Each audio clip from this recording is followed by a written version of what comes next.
ସାର୍ଙ୍କର କବିତାରୁ ବ୍ୟଙ୍ଗ କବିତାରୁ ପଦେ ଶୁଣିବା। ଭଲ କବିତା ଲେଖନ୍ତି ସାର୍, କୁହନ୍ତୁ। ଓମ୍ ଶୁଆ କଞ୍ଚା ଗୁଆ ଭୂଗୋଳ ମାଷ୍ଟରକୁ ସାହିତ୍ୟ ଦିଦି ସ୍କୁଲ ସାରା ପଢ଼ିଲେ ଛୁଆ।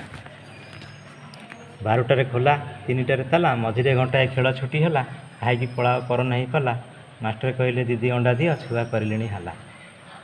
ଓମ୍ ଶୁଆ କଞ୍ଚା ଗୁଆ ଭୂଗୋଳ ମାଷ୍ଟରକୁ ସାହିତ୍ୟ ଦିଦି ସ୍କୁଲ ସାରା ପଢ଼ିଲେ ଛୁଆ। ଗାଁ ବୋହୁରାଣୀ ସ୍କୁଲ ମାଷ୍ଟରାଣୀ, ପାଦ ଲୁଗା ଟେକି ଓଢ଼ଣୀ କୁଟାଣି, ଭଜା ବସେଇକି ଶୀଘ୍ର ଆସିଲେଣି। କହିଲେ ପିଲା ଦିଅ ହସ୍ତାକ୍ଷର, ହସ୍ତାକ୍ଷର ଖାତା ତଳେ ଗୁରୁମାତା କରିଦେଲେ ଗୋଟେ ଶୁଆ। ଗୋଟାଏ ଖାତାରେ ସାହିତ୍ୟ ଗଣିତ, ପିଲା ଦେଖି ଖୁସି ଲମ୍ବା ଦସ୍ତଖତ। କହୁଥିଲେ ଆରେ ୱା, ଓମ୍ ଶୁଆ କଞ୍ଚା ଗୁଆ ଭୂଗୋଳ ମାଷ୍ଟରକୁ ସାହିତ୍ୟ ଦିଦି ସ୍କୁଲ ସାରା ପଢ଼ିଲେ ଛୁଆ। ଅଣ୍ଡାକୁ ଅଣ୍ଡାରେ ବାଡ଼େଇ ଛୁଆ ଖାଉଥିଲେ ଛଡ଼େଇ, ଗୋଟେ ଅଣ୍ଡା କିନ୍ତୁ ଥିଲା ପୁରା କଞ୍ଚା, ଫାଟୁ ଫାଟୁ ଉଡ଼ିଗଲା ଚଢ଼େଇ।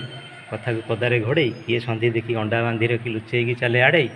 ଗୋଟାଏ କାଟୁନୁ ଅଣ୍ଡାକୁ ଲୁଚେଇ କିଏ କହୁଛି ତ କାଞ୍ଜିଆ ଗୁଡ଼ାକ, ଆମେ ଫୋପାଡ଼ିକି କଲୁ ଶୁଆ। ଓମ୍ ଶୁଆ କଞ୍ଚା ଗୁଆ ଭୂଗୋଳ ମାଷ୍ଟରକୁ ସାହିତ୍ୟ ଦିଦି ସ୍କୁଲ ସାରା ପଢ଼ିଲେ ଛୁଆ।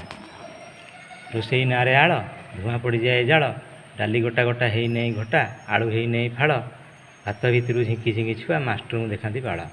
ଓମ୍ ଶୁଆ କଞ୍ଚା ଗୁଆ ଭୂଗୋଳ ମାଷ୍ଟରକୁ ସାହିତ୍ୟ ଦିଦି ସ୍କୁଲ ସାରା ପଢ଼ିଲେ ଛୁଆ।